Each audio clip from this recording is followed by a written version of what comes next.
Do you think that like had you have stayed there at that point, 100%. that might have been the thing as opposed to coming back? So it's interesting because we were told to stay by Harmony. He was like, guys, stay here, like, you know, but we were young, you know. We wanted to come back. We got called to the ends and that, you know what I'm saying? So we came back thinking that momentum will at least open doors and open conversation, and it just wasn't. So we had to go back to the basics. And back to those beginnings was like knocking on doors and trying to get into sessions and one play which involved Young Spray and Wretch and Chip.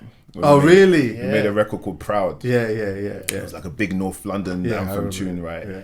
And that was just like, okay, we're in now.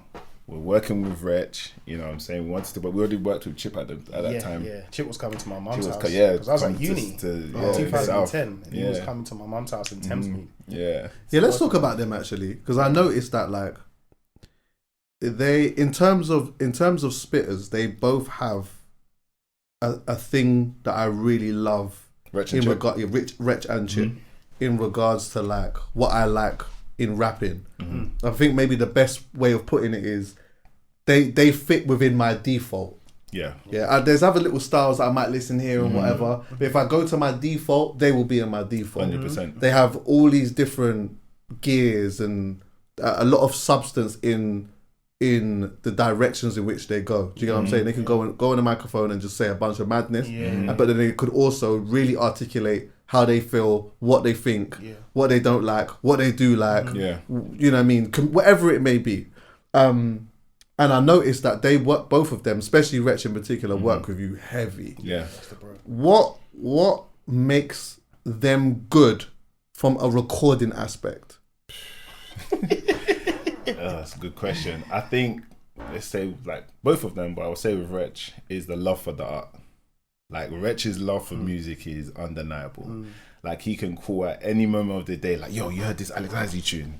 Bro, it's like it's 3 o'clock in the morning. It's like 3 o'clock in the morning, but it's like you can tell somebody who's like he's so excited to hear us like make music, play chords, try different sounds, and I think once he gets onto the mic, even like us that records him, we're still in awe. Like, wait, what did you just say? And you have to understand, he don't write, does he? He walks around for like an hour tops, just mapping it. It's like Minority Report. He's just putting words. The concept. That's what it's like. Like I promise you, like he's one of one where it's just like he will just be talking to himself and figuring out. He's like, I got it, and I'm like, what, you got what? And he will literally go and knock out his verse, and then we're sitting there like, how? Like, how did you figure this out? And that's somebody that has invested the hours. You know, like there was a period where, and I know it would be cool if I was saying this, but there was a period where him and Getz were going back to back in terms of like sessions. Like he will come into session, make a tune, cool, Getz like, what did you do today? Let's play. And they'll be inspiring each other, and you can see that. You can see why they're in a different league of their own. Do you understand what I'm saying? And I think that made us better producers as well, because we have to now come with the next level of production, with another concept, with another musical palette. So what makes him, it's just his love for the art. Like it's undeniable. And then his wordplay as well. Like he's one of one. For me, I know everybody has their panel, whatever. He's the best. Like if there's someone that could break worldwide. He's the I'll take Rex in any environment. Hear what we're saying. His last album we did with him, Upon Reflection, we did that in LA. Okay. We're pressing this to A&Rs in LA. They're like, yo, this guy's from London? This guy from London? And what's so crazy is like, even Dr. Dre was hearing about him. Do you understand what I'm saying? So it just goes to show the level. And you did some production on, is it Big Little Man? Little Big Man. Big Man, I always get the thing. I think, you know what, and I've mentioned this a bunch of times. That project is so, one day in life, people are gonna go back and they're gonna be like, "Oh wait, that wasn't that. I was out." 100%. What did you have on there? We did Pressure. What else? We did Pressure. There's other two we did. We did, but Pressure's the main one with Blade Brown. Hard. That one is hard. He's a special guy, man. Just because he's dropping something soon as well, I think. He is. He's way to also like adapt. Put it on the screen actually. The way he was able to adapt. Last night. His ability to adapt, you know, like to whatever you put in front of him. Like there's not many people rappers in London that you can put certain beats and you know that they will absolutely shell. Yeah, no. We had a camp in King's Cross where Wretch had like 4 rooms of different producers.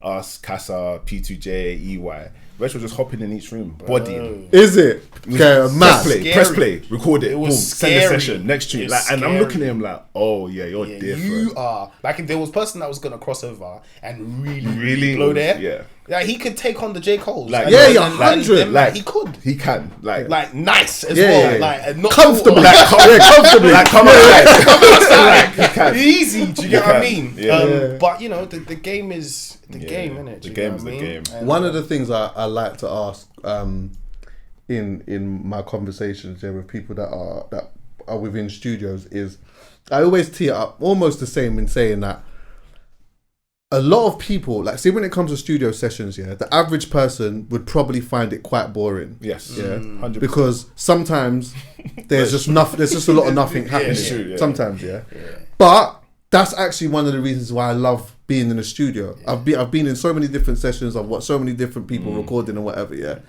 The thing that I like about it is I love when nothing happens until something happens.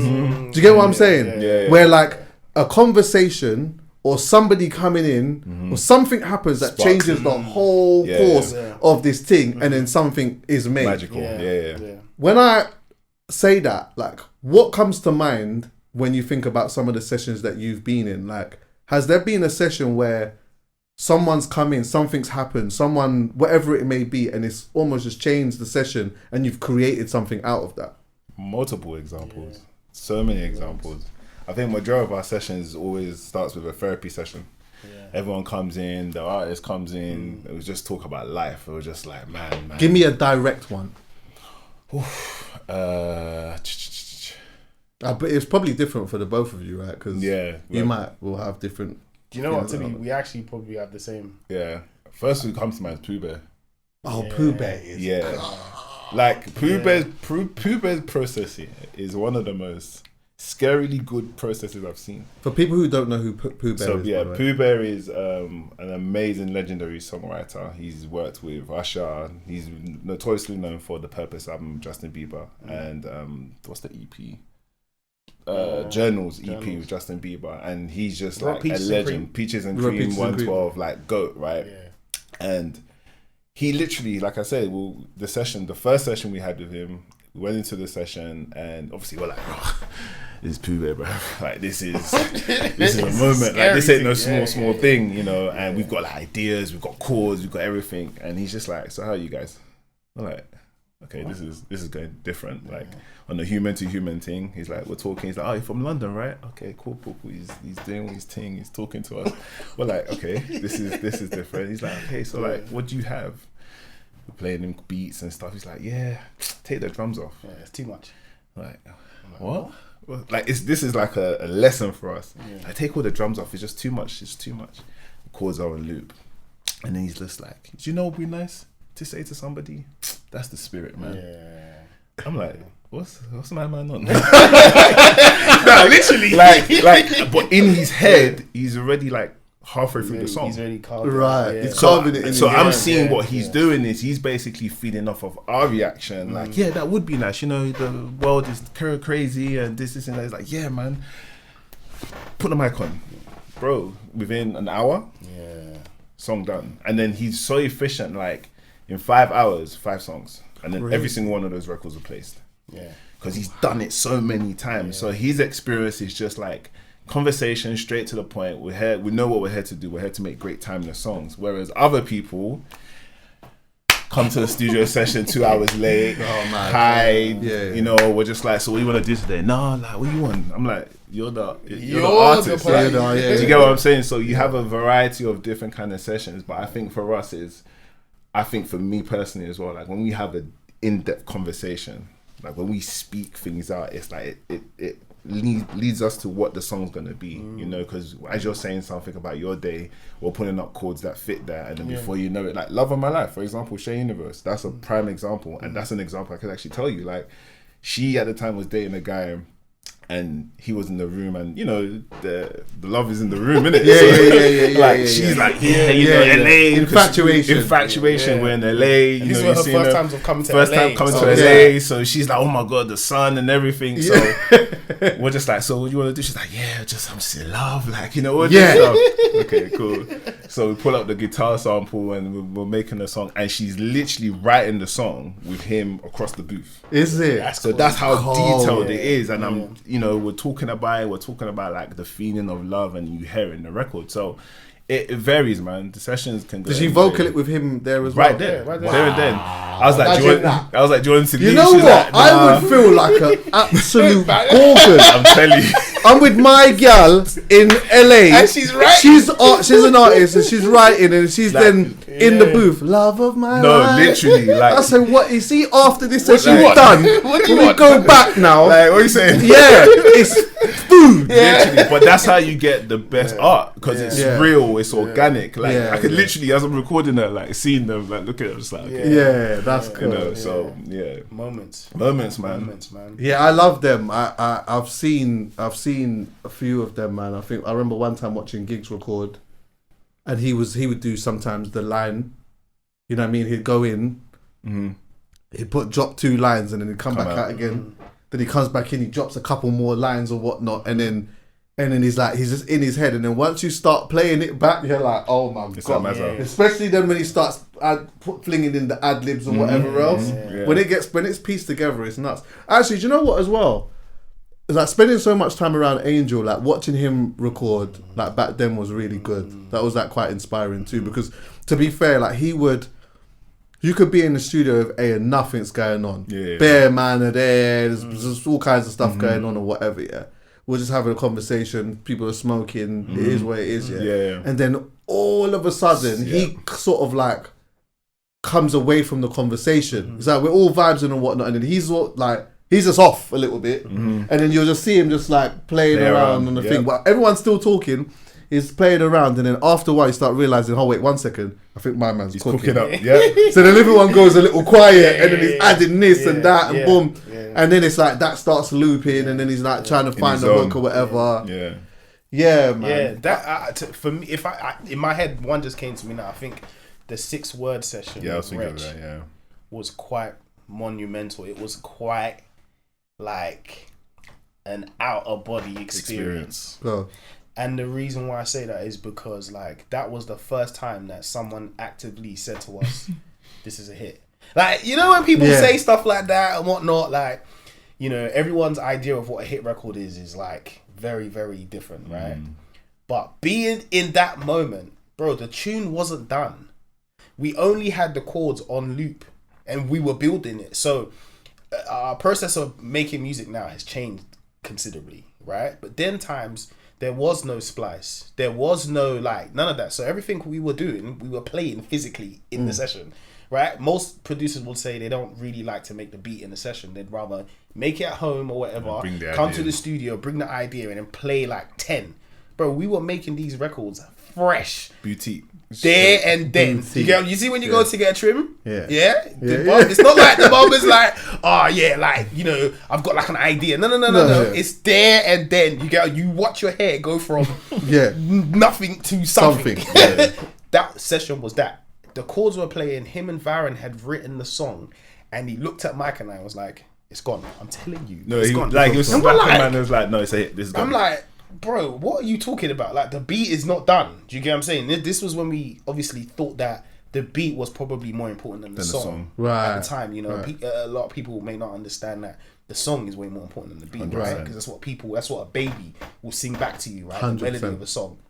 So we were just focused on making sure the beat was like monumental, like was sick, and the chords were playing, and maybe a hi-hat was in, and he was just like, I'm telling you, this is a hit. This is gone. Bro, within 24 hours, how that song came together, some guy travelled from Wales to come You're down. Not getting what I'm saying to you, bro. Like Rich from Wales. He made the calls to get everybody, bro. Live Wales, bro. We didn't know who this guy was. It was just the guitarist that we knew this guy from Wales who had some what's this guy? What's this? Rag and Bone voice. He had like a Rag and Bone man, bro. He was like, the guitarist was like, yeah, he's gonna come from Wales. We were like, what? Wales, bro? He's gonna get here by tomorrow. He's coming from, bro. Him, Vicky, Tenny, everybody came within 24 hours, and we were just sitting back listening to the song, thinking, nah. This couldn't be what we think it is, because everything came together too easy, too quickly, organically. It did make no sense. Right. The day after, all the A&Rs from what was the label?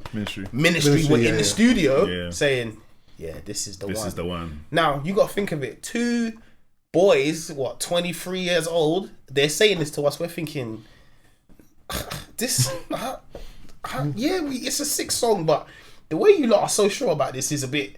You know what I'm saying? Like, we haven't really finished the song yet. We haven't really, put what we think are finishing touches to it for it to feel like it was a hit. But I think when we went to the music video, that's when we were like, this is the thing. I drove to Dover. Yeah. Like, we went to Dover, and we're seeing Wretch perform, and we're like, okay, maybe. This is we understand. It was too quick. The turnover of it being nothing to something was too quick. It was too incredible, and it was just like, okay. So I remember that. I remember that time, because I remember I knew Alec and Alex. Okay, them times there, and like, bearing in mind, prior to that moment, you've got like the traditional music industry of how people would know it as, like, with a lot of the time most of the white execs and people that are far away from essentially our culture, and then you've got like these young youths that just love music. Like, we're just cool because we just like music. Do you get what I'm saying? Like, everyone's trying to do something. This one's an A&R here, or working over here and there, but we just meet each other because we just like music, innit? And I think that's pretty much how I met Alec and Alex. But I remember Alex saying to me, "Yeah, we got this tune with Wretch, and it's like, it's gonna go." And I was like, "Is it?" I was like, "Okay, cool." But I don't really. You're telling me it's gonna go, but I don't really know. I don't know what that means. I just like, okay, cool. Then he played it to me, and I said, "Nah, this thing is crazy. This is crazy." And it's so mad. It must be even for them, is where when you are so sure that something can do something like that, and it actually happens, it's still got to be a bit of a mindfuck at the same time. Till today.